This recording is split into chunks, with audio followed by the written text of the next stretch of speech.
partir de agora, a gente fala sobre morar no Piauí, morar em Teresina, a nossa série especial sobre habitação, e a gente vai receber aqui no estúdio o Eider Mendes, supervisor de informações do IBGE.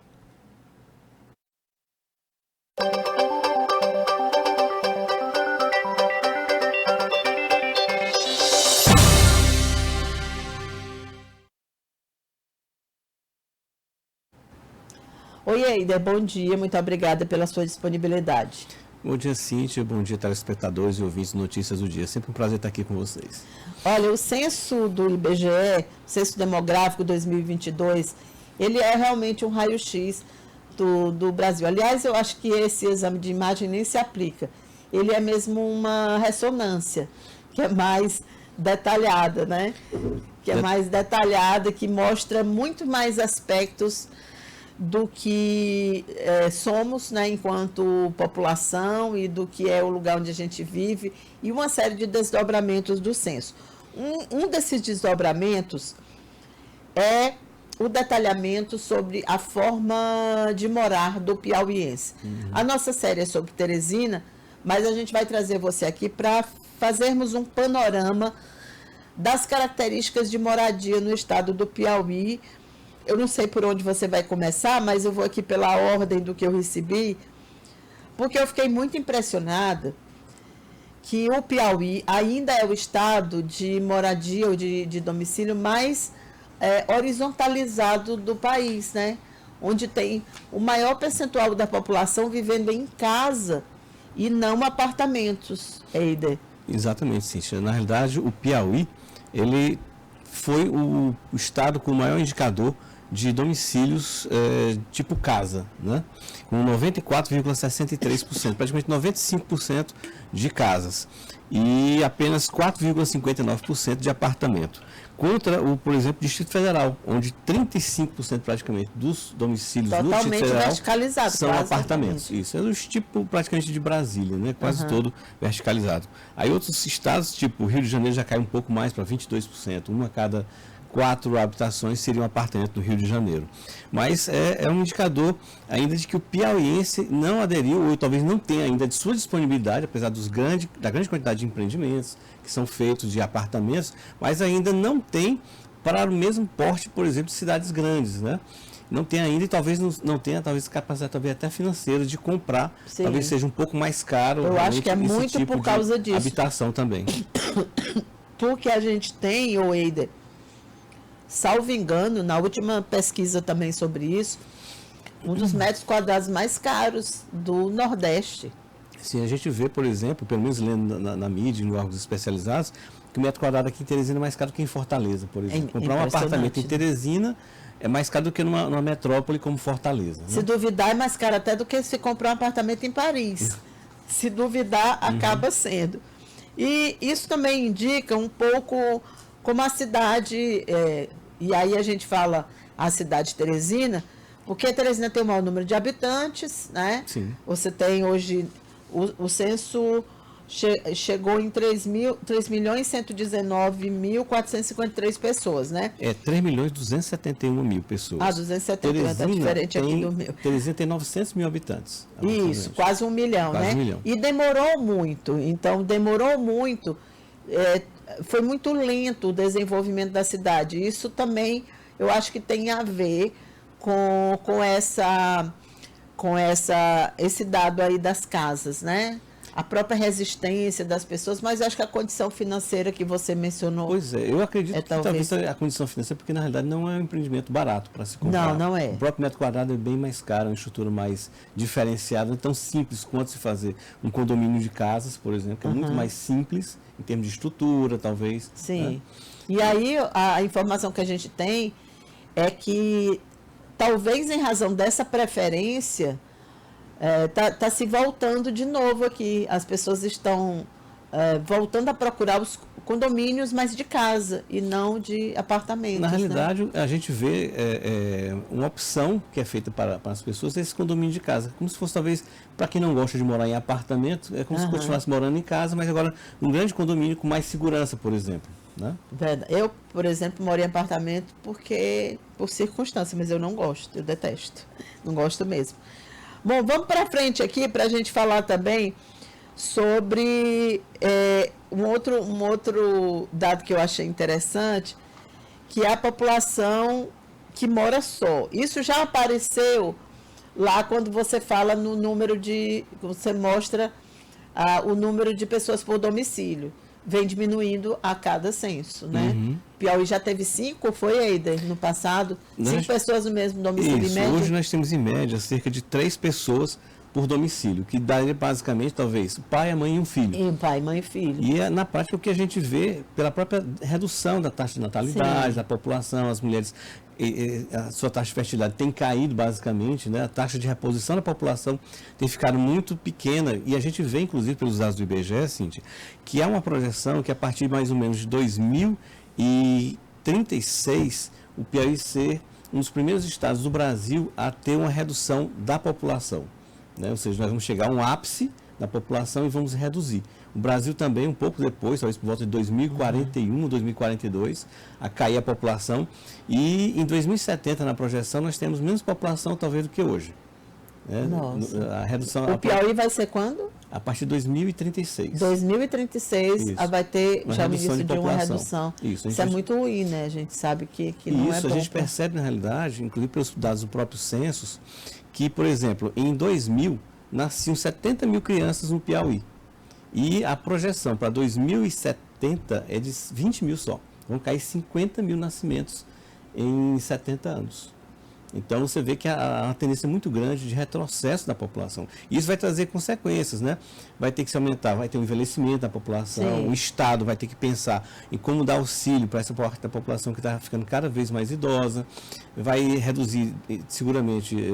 Isso indica gastos, né? Gastos, previdência, pública e previdência. Vou ter menos população em idade de trabalhar e para custear essa previdência, como vai ser? Vai ter que haver uma programação, uma projeção disso tudo, né? Esses reflexos. Foi assim que a China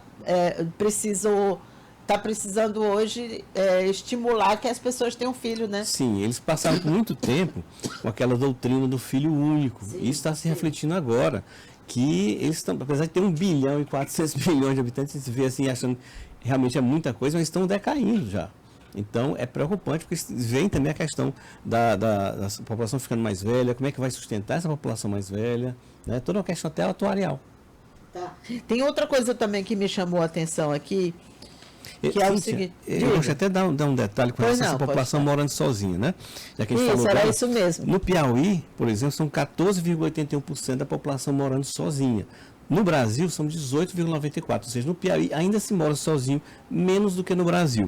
E dentro dessa população morando sozinha, a maior parte é de homens, 8%, enquanto 6% das mulheres, 6,75% é de mulheres, né? Por idade, a gente pode ver que há um perfil de pessoal mais idoso. Entre a população de 60 anos ou mais, 6% da população morando sozinha é de pessoas idosas. Então a gente vê que é uma coisa preocupante também. É verdade. As pessoas morando sozinhas, ser uma população idosa que não tem às vezes como se cuidar, a gente fica até preocupado como é que ele está se mantendo, como é que ele está se cuidando. Como é que essas pessoas estão vivendo sozinhas. Né? É uma questão preocupante. E, inclusive, 28% das pessoas responsáveis pelos homicídios no Piauí são idosas.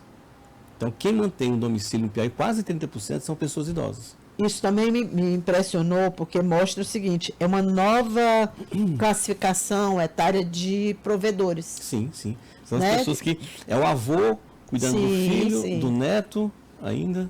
Você tem, quase 70% da população responsável pelo domicílio, ou seja, que paga as contas, paga a conta da casa, tem até 60 anos, tem entre 40 e 60 anos.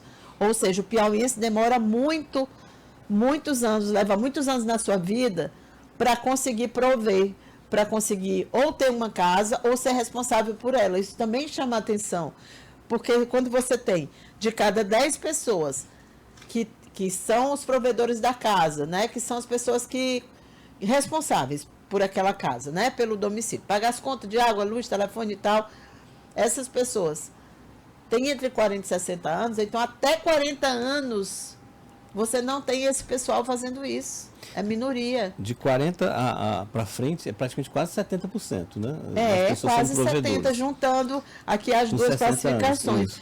E você tem pouquíssimos jovens responsáveis pela casa. Eu achei isso também muito curioso.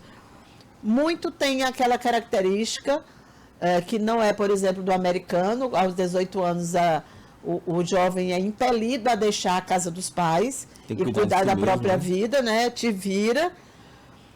E aqui não, a gente não tem essa característica. Esse perfil ainda. Na realidade, o jovem está passando até, inclusive, mais tempo ainda com os pais, né, do que antigamente. É por isso que a gente tem aquele número grande de provedores já mais jovens, mais adultos e até idosos também. E a população morando na zona rural, como é que você avalia esse percentual que é no Piauí de 30%? Na verdade, a população morando na área rural é o recorde no Brasil. Sim. No Piauí, né? No Brasil, a proporção é de 13% da população morando em área rural. O Piauí é 3 vezes mais, né? Então, a gente tem ainda muita gente morando nessas áreas ainda. O que, principalmente quando a gente vê produtor rural, é quase todo também idoso. A gente, quando fez um censo agropecuário, a gente percebeu que boa parte dos empreendedores rurais é idosa. Então, são pessoas que talvez sejam apegadas à sua terra ainda, que não queiram ou tenham dificuldades de, talvez, não sei se financeira, para conseguir morar realmente na área urbana. Sair para só quê, tem né? aquela sua área lá, de onde ele se mantém também, né, com sua agricultura familiar. Que é um sonho também, né? Assim, a terra. Você tem lá a terra. Nós somos muito rurais ainda, né? Sim. O Piauí ainda é muito rural.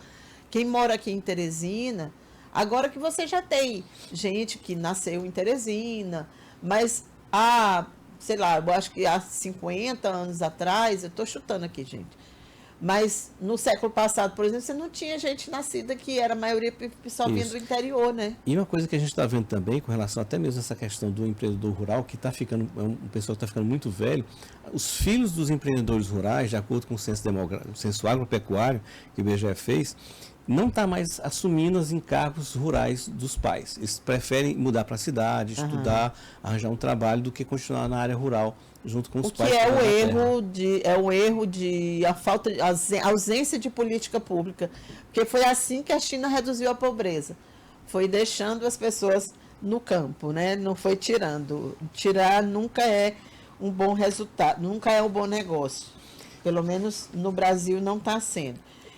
E você tem também aí algumas características desses moradores, né? O perfil deles. Na realidade, o nosso morador, quase todo, na realidade, eu até falei com a questão da idade, né? Isso, o que mais? Eu tenho, na realidade, tipos de moradores também, sim, Cíntia, vamos lá. Com relação ao tipo de domicílio do tipo improvisado, né? Que eu capturei até agora de manhã ainda, que eu não tinha feito para você. No Brasil, cerca de 160 mil moradores moram em domicílios particulares que a gente chama improvisado, ou seja, que não é adequado à moradia, tipo tenda, dentro do próprio estabelecimento comercial, morar em uma estrutura improvisada, na via pública, tipo na calçada. Tem um senhor que mora bem aqui na descida da Marechal. Ele está na nossa sede. Ele mora numa coisa que é da parede do muro, com umas latas, umas coisas fechadas, né? Aqui lá a gente captou essas pessoas que moram também, né? Por exemplo, no Brasil são 160 mil pessoas que moram dessa forma. No Piauí são 1.719 pessoas que moram em algum tipo de domicílio improvisado. Tipo, no Piauí, 413 pessoas moram em tenda ou barraca de lona ou plástico, né? O que dá 24% das pessoas que moram em domicílios improvisados. Dentro de estabelecimento em funcionamento, tipo dentro de um comércio, de uma venda de alguma coisa, são 758 pessoas. Numa estrutura improvisada em logadouro público, como aquele senhor que mora ali naquela tendazinha no meio da calçada, são 175 pessoas. 10% dos moradores em estrutura improvisada são desse tipo. Estrutura residencial não permanente ou degradada, seria tipo casas caindo aos pedaços. Nós detectamos 167 pessoas morando em casas, tipo assim, caindo aos pedaços, sem porta, que não tem, sem janela. Há muito tempo que não tem. Sim, não tem nada, é uma coisa degradada. Essas casas não tem como... Vocês têm ideia da localização? É no centro? Sim, nós até temos, você está pensando que a gente não tem como divulgar pelo próprio sigilo das claro. informações. Inclusive, nós temos pessoas, por exemplo, morando em veículos, né? 42 pessoas Aqui moravam no Piauí? em veículos, tipo caminhão, um trailer, um barco, né? Não, eu 42 fico pessoas. imaginando nessa temperatura você ter 42 pessoas, é isso, Isso, Simone? 42 pessoas. E nós temos até pessoas morando em abrigos naturais, tipo Caverna, esse tipo de coisa assim. São 164 pessoas. 10% das pessoas que moram em estruturas improvisadas no Piauí moram em cavernas. E por último, que eu tinha aqui de informação também, Cíntia, é com relação ao total de domicílios que o censo do IBGE visitou. Nós chegamos a detectar 1.420.000 domicílios no Piauí, sendo habitados apenas 1.071.000, ou seja, praticamente 75% dos domicílios que nós visitamos têm moradores efetivamente. 25% dos domicílios não tem qualquer morador. A gente chama, por exemplo, de vago, que não tem ninguém, né? Pode ser que vá alugar, pode ser que tenha só abandonado, tá? 207.000 domicílios no Piauí, não tinha ninguém absolutamente morando. É 4 vezes mais do que o déficit habitacional de Teresina. Sim, então, você já vê... Você tem 50.000 pessoas que não têm onde morar e você tem mais de 200.000 imóveis desocupados. Desocupados, ninguém morando, tá? E 139.000, que dá mais ou menos 10% dos domicílios visitados no Piauí, são chamados de uso ocasional. A pessoa tem um domicílio, às vezes, no interior, numa chácarazinha, ele vai lá, às vezes, para passar férias. No Luiz Correia, por exemplo, muita gente tem uma casa lá também. 10% dos domicílios no Piauí são para algum tipo de uso ocasional como esse, de férias. Tem gente que tem casa na praia, tem sítio. Isso, 10% dos domicílios no Piauí são para esse tipo de finalidade. Tipo veraneio, né? Isso, tipo exatamente. veraneio. Nossa, é realmente impressionante. Você ter esse reflexo da desigualdade, que a gente até já imaginou que ela se refletiria como é que se encaixam pessoas que moram em áreas de risco? Qual é a classificação que vocês deram? Na realidade, o IBGE vê como uma espécie de pessoas morando em favelas ou comunidades. Tá? Geralmente em áreas de risco, às vezes, geralmente são áreas que não são aprovadas pela prefeitura, não legalizadas, inclusive, e a gente considera como são moradores de comunidades ou favelas, eventualmente. Inclusive, nós temos uns dados também que a gente divulgou dessas comunidades aqui no Piauí. Muito bem. Eider, é isso então. Então, para a gente começar aqui a nossa série, eu te agradeço muito. E eu perguntei essa história, porque na nossa série de reportagens, a gente foi em busca de ouvir as histórias das pessoas que escolheram e são resilientes com a moradia, que eu acho isso muito característico do povo piauiense. Imagina você morar, gente, e tendo como vizinho, porque tem gente que tem quintal, a nossa telespectadora aqui, Lúcia, hoje já mandou aqui o açafrão. Olha, Lúcia, finalmente eu consegui a foto aqui do açafrão que ela planta lá no quintal da casa dela. Que, aliás, né, do quintal é uma coisa muito característica ainda, já que a gente mora muito em casa, né? Isso, e tem as pessoas que prezam muito plantar sua pequena hortinha, né? Sim, chá, a hortinha. Assim. Pois, muito bem. Imagina você ter como vizinho, e é isso que a gente vai mostrar nessa primeira reportagem aqui, o trem. Porque assim, você já imagina, você ter que ouvir esse barulho. Quantas vezes por dia você tem que ouvir esse barulho? Já teria passado por algum lugar. Não sei, sabe, como é que se consegue conviver com isso. Mas, enfim, tem aqui 40 imóveis que foram construídos, segundo os moradores, a maioria deles antes do início do metrô, que data de 1991, aqui em Teresina. E recentemente saiu um estudo, foi alvo de reportagem na BBC, mostrando que essa poluição sonora, então sons repetidos e altos, como o trem, por exemplo, podem trazer uma série de problemas de saúde.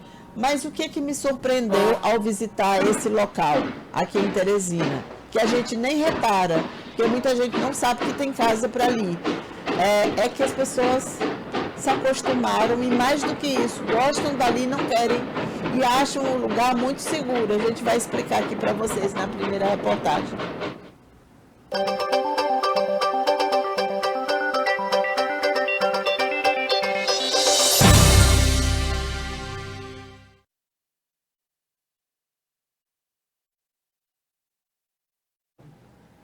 Vamos lá para a reportagem?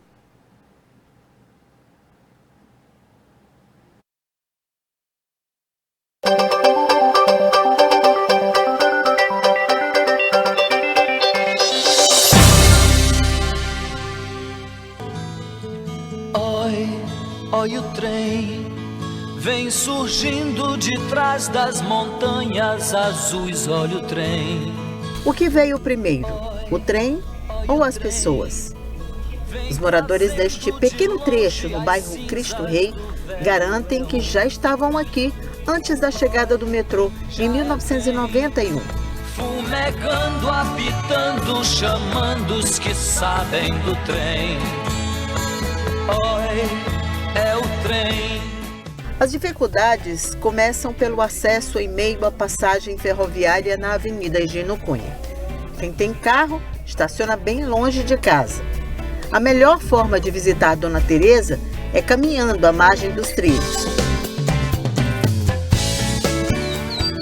A dona de casa mora em um dos 40 imóveis construídos do lado direito da extensão da ferrovia. De meia em meia hora ele passa. Tem criança aqui que ainda é mais esperto do que nós adultos. Já presta atenção, quando escuta a zoada do metrô, aí passa pro outro lado, passa pro lado de cá. Os meninos aqui brincam tudinho aqui, o dia todinho. Oi, se eu lhe disser que tem vez que quando o metrô vem de lá, se ela está do lado, essa daqui, às vezes ela ainda vem. Mas essa, ela fica abaixadinha do lado de lá e o metrô passa, aí é que ela atravessa para cá. E essa daqui, um dia eu fui atravessar e o metrô ainda chegou a parar para ela poder passar, para ela seguir viagem.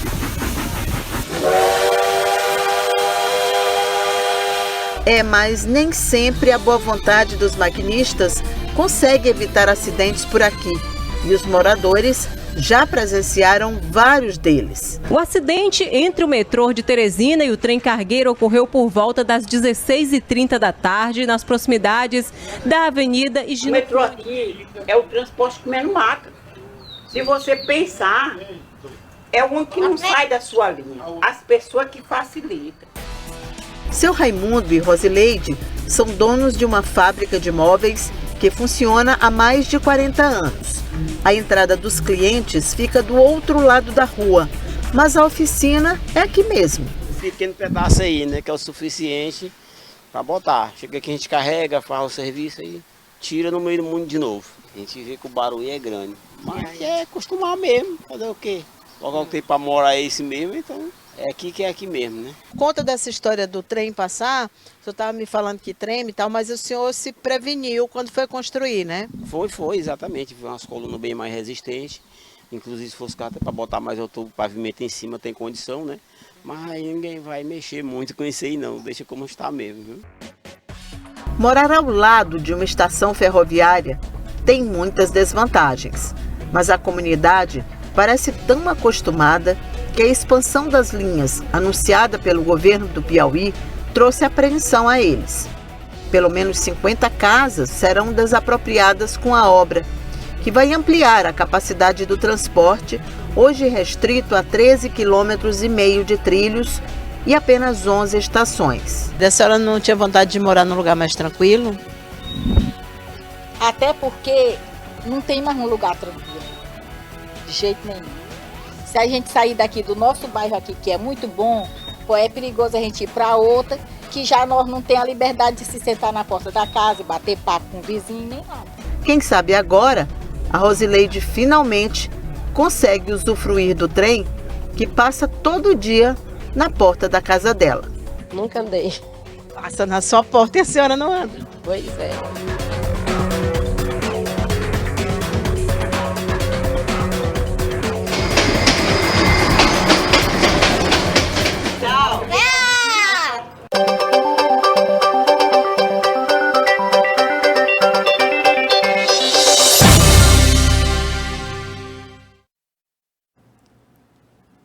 A resiliência não é só dos moradores, é também dos animais. Vocês viram que o papagaio é uma boa e os cachorros que costumam ter audição muito apurada, né? Cachorro não gosta de barulho, cachorro tem medo de fogos de artifício, provoca uma série de problemas, até a morte desses animais. Os cachorros simplesmente conseguiram se acostumar e morar ali. Gente, é um negócio realmente impressionante. Agora, essa resiliência toda aí, a gente não sabe as consequências dela, porque a Organização das Nações Unidas alertou que a poluição sonora urbana e parte dessa poluição, e olha isso aí, gente, eu não conseguiria, eu acho que eu, sinceramente, não conseguiria viver ouvindo isso aí, não. É uma ameaça global à saúde pública e já provoca 12 mil mortes prematuras por ano, segundo a União Europeia, afetando cerca de 10 milhões de americanos. A poluição deles é diferente da nossa, né? Mas essa aí, no ouvido, ali tendo como vizinho o dia todo, não é uma coisa que deve ser muito fácil, não. Eider, você quer comentar alguma coisa a mais? Não, basicamente, o que a gente tem informações era isso que eu trouxe para cá para a gente, né? Uhum. Inclusive que, em termos de domicílio também de qualidade, Teresina, falando especificamente, tem um bom nível de serviços ainda já em relação ao resto do Piauí. Principalmente fornecimento de água. A diferença é grande, né? Em relação a várias cidades do interior, a coleta de lixo, por exemplo, também, nós temos um bom serviço. E o saneamento básico em Teresina tem avançado bastante nos últimos anos. Nós já chegamos a praticamente 40% de saneamento básico nos domicílios de Teresina, já que o especial sobre Teresina... É mais do que o dobro, né? Mais que o dobro do Piauí, principalmente porque as cidades pequenas do Piauí não têm ainda, boa parte delas, esse tipo de investimento. Muito bem, é isso, Eider. Muito obrigada, como sempre, pelas informações. A gente te agradece aqui. Desejo um bom dia para você. Obrigada aqui pela participação. E eu que agradeço a participação com você, esses convites. Sempre é um prazer trazer notícias do Piauí, nosso Teresina. E é um assunto que diz tanto respeito. Em algum momento da vida, eu sempre gosto de falar isso, ou em vários momentos da vida, a gente tem que pensar nisso, né? A minha casa, onde eu vou morar? Ou porque é a primeira vez você vai comprar um imóvel, né? Tem aquele sonho, tem aquela todo aquele preparo, e tem também a mudança, que às vezes é difícil, ou você vender uma casa, sei lá, por um motivo de morte, e aí precisam se desfazer da casa, também é um momento difícil. Então, é na casa que a gente vive talvez os melhores e os mais difíceis momentos das nossas vidas. Então, por isso que eu acho tão interessante a gente falar sobre isso, sobre habitação.